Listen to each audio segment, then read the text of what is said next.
So according to a reliable source, an insider source, the next Xbox, the Scarlet we'll call it now, is going to be more powerful than the PS5. More powerful than the specs that PlayStation architect Mark Cerny said is going to be the PlayStation 5, supposedly. That's a really big deal if this is true. Let's get into it. So big deal, my hands just keep shaking. Skip it up and that up. So if you remember a couple days ago, I talked about how Mark Cerny, the architect of the PlayStation 4 and PlayStation 5, talked about the specs of the PlayStation 5. It's official now. So official, it makes me excited that I have to move my keyboard over to the side and not keep stumbling over it. He talked about how it's going to have ray tracing. It's going to be able to output 8K visuals. Output doesn't mean it's going to render games in 8K. It can output and upscale to an 8K TV. He also talked about how there's going to be an SSD and it's going to be way faster.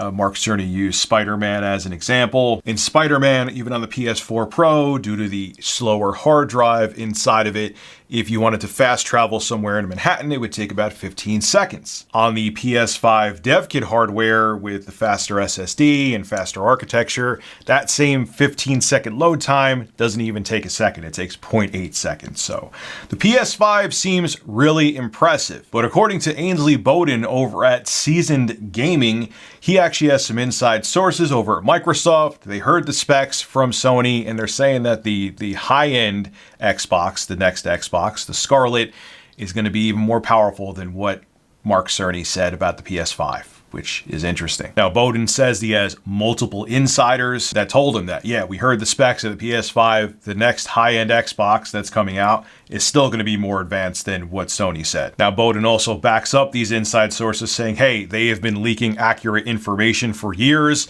so it isn't just some random pastebin post or 4chan post. This is the real deal. These guys know what they're talking about, and other information they've leaked before has been accurate. And he backs it up with a pretty valid point. Microsoft, ever since the Xbox One X, has been chasing the world's most powerful console title, and they want to continue doing that. They think that's a good selling point for the next Xbox as well. And I have to say, personally, on a side note, even to this day, as a PC elitist, as I'm dubbed, the Xbox One X still impresses me. The games look gorgeous on it. I'm still impressed with the Xbox One X almost 2 years later. So I'm sure Microsoft this year is gonna really, hopefully, please make E3 worthwhile to watch, shock us at E3. Because look, they're talking 8K output with the PS5. They're talking ray tracing. They're talking 3D audio. They're talking SSDs with super fast load times. It seems like they're talking Ryzen 2 or Zen 2, excuse me, not Ryzen 2, because that's Ryzen 2 is Zen Plus.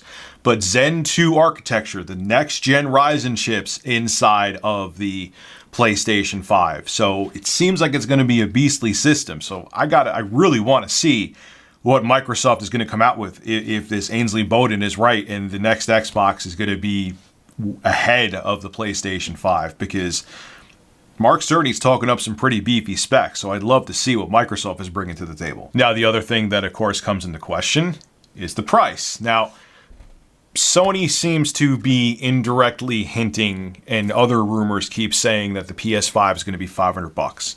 The Xbox One X was $500. I could kind of believe $500. But if Microsoft is leapfrogging the next PlayStation, the PlayStation 5, they're going to ask $599? Are we really going to truly go back to PS3 territory? Or are they going to eat the cost, which Microsoft has the bank account to do, but do they want to is the question. So that'll be interesting too. So if they come out with this amazing console and we're all drooling over it at E3 2019, if they announce it, I have a feeling they will, and then they say, oh yeah, it's $600. Are we all going to go nerd flaccid? I don't know. Would you spend $600?